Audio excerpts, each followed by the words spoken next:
Olá pessoal, Juliano da Keep Growing por aqui, trazendo um assunto para vocês muito importante. Mas primeiro, feliz ano novo, sucesso, fiquem com Deus, tudo de bom e especial em 2023. O assunto, se você não viu, é recorrente nas redes sociais, ele vem para nós em forma de perguntas, é um assunto extremamente importante, que é sobre confisco de conta poupança ou de conta investimento.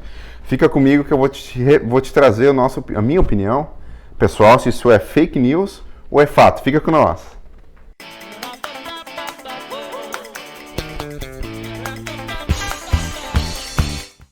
Galera, então é o seguinte, vamos separar o joio do trigo, vamos começar falando... Por que separar o joio do trigo? Porque a gente tem que separar o risco que a gente está vivendo, ou as incertezas que nós temos à nossa frente, versus a parte legal, tá bom?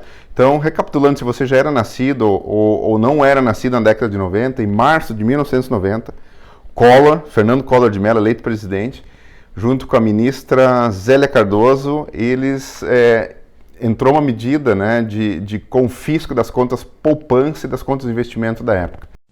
O presidente Collor faz mudanças profundas na economia. Agora é vencer ou vencer. O Cruzeiro volta a ser a moeda nacional. A maior parte dos cruzados novos vai ficar retida nos bancos. Os preços até 15 de abril continuam iguais aos da última segunda-feira. A ministra da Economia garante que o salário real será preservado. Na verdade é congelamento, né? Porque confisco é um termo legal, jurídico, confiscar um bem, né? O termo correto é congelamento. Mas o que aconteceu naquela época é que eles congelaram as poupanças e contas de investimento. Quem tinha dinheiro lá não pôde mexer mais, tá bom? Isso que aconteceu. Por que isso? Nós tínhamos uma inflação na época de mais de 80% por mês.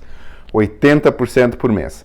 Essa era a inflação na época, então o dinheiro que estava de manhã trabalhando já ia de meio-dia para o banco, ia de tardezinho, não podia deixar dinheiro em casa, tinha que ser aplicado porque era muito alta a inflação naquela época. Então, a medida de congelamento das contas se resumia em tirar o dinheiro de circulação, as pessoas não poderiam mais comprar, iria se diminuir a inflação, né? Menos circulação para retroceder, né? Retrair a economia. O plano, adivinha, deu errado. Teve um efeito colateral muito grande, pessoas cometendo suicídio, depressão, foi um desastre, o plano falhou. Bom, e agora, desde novembro do ano passado, circulou na internet, a gente recebe essas perguntas, está circulando aí, que com o novo governo agora também vai existir um confisco de contas de investimento, poupanças, etc. Então eu quero desmistificar isso e trazer que isso é uma fake news. Por quê? Desde 2001 a Constituição foi alterada no artigo 62, onde sim, juridicamente, essa manobra fiscal não pode ser mais realizada. Não pode. Ela é proibida por força de lei na Constituição, foi revisada desde 2001, então não pode ser feito, tá bom? Então isso é uma fake news. Se existir uma necessidade de congelamento de contas, o governo vai ter que fazer uma alteração nessa legislação, vai ter que entrar com uma medida provisória, vai ter que ir para o Senado vai ter que aprovar, uma vez indo para o Senado fica público, então as pessoas vão correr, né, para os bancos e vão tirar o dinheiro. Então esse é o ponto que não é verdade, isso é fake news, tá bom?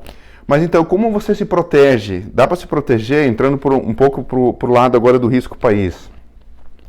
Existem sim muitas incertezas a partir de 2023, independente do governo ou partido, tá? Existe sim uma incerteza porque existem alterações na PEC, alterações em estatais, a queda da Bolsa de Valores já é mais de meio trilhão, né? São 500 bilhões, né, de queda, em prejuízo, eu digo, né, em termos de declínio aí do índice Bovespa, dólar subindo, quer dizer, tem uma série de coisas incertas, que a gente não sabe como elas vão se comportar e se responder no mercado financeiro.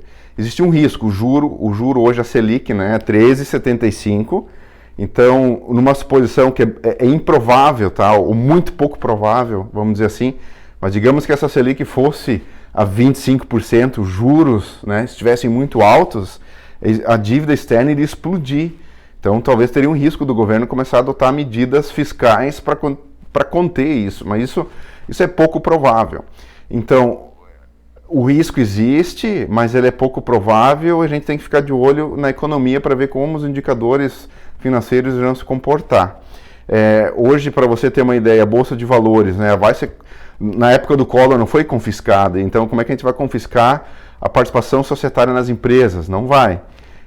Tesouro Direto. Hoje os bancos investem em fundos de investimento, por exemplo, fundos DI, 75% do portfólio da carteira do fundo é em Tesouro Direto. Então o governo também não vai confiscar ou congelar ele próprio, porque imagina o colapso que ia acontecer com os bancos, né? Então, e a inflação hoje ela está em 5%, 6% nominal, real um pouco diferente, então isso está tudo improvável, mas as incertezas do risco país existem, a gente tem que ficar conectado para ver os indicadores e movimentações. Bom, e como se proteger? Como você pode se proteger? Mais uma dica aí de ouro do Keep Growing. É diversificação, não existe receita de bolo mágica ou alguma coisa assim extremamente complexa, não, é diversificação. Você tem que diversificar. Eu já dei umas pinceladas agora, você talvez teria um pouco do seu investimento em renda variável, uma exposição em ações, posições em fundos imobiliários, um pouco de dinheiro talvez numa conta, um investimento em ativos nos Estados Unidos, também em fundos, né, bonds ou em ações, alguma coisa em renda fixa. Então, com essa diversificação, você estaria mais protegido. Claro que tem outro vídeo no canal, acessa lá no Keep Growing, falando sobre investimentos para 2023. Você precisa ter uma estratégia, objetivos, tudo definido direitinho para não fazer apostas, né? Não é apostas, a gente tem que levar o investimento por conta de cada risco, de cada pessoa, a estratégia que ela tem. Então, mas a diversificação, o tema diversificação, sim, é bem importante para se proteger. Se você tiver tudo numa cesta só, tiver um problema ali, você está mais exposto. Se você estiver diversificado, você tem mais oportunidade de gerenciamento do risco. E quando eu falo antes, acabei falando 2 minutos atrás, as incertezas, a gente está falando de um risco sistêmico de acontecer na economia, que eu acho pouco provável, mas incertezas existem muitas. Depende do grau de risco ou percepção de risco de cada investidor, tá bom? Fake news, porém, juridicamente não é amparado, tá? Se confisca o congelamento, não é verdade, mas fique ligado nas movimentações do mercado, tá bom? Diversificação é o tema. Quer conhecer mais sobre o Keep Growing? Acesse nossas redes sociais, acesse nosso site, tem muito material legal. O propósito do Keep Growing, ele foi fundado e concebido com o único propósito de ajudar você com mais conhecimento, levando conhecimento para você fazer melhores escolhas, tá bom? Então acesse nossas redes, compartilhe esse vídeo, compartilhe com o grupo da família no WhatsApp, com seus amigos que estão na dúvida, pode confiscar, congelar, é um tema polêmico, que todo mundo tem um trauma na época do Collor, é um assunto extremamente sério, compartilhe esse vídeo, faz ele chegar em mais pessoas, que você vai estar ajudando mais pessoas, que é o nosso objetivo também como Keep Growing. Beijo, abraço, feliz 2023, conecte nossos vídeos, estamos juntos. Tchau!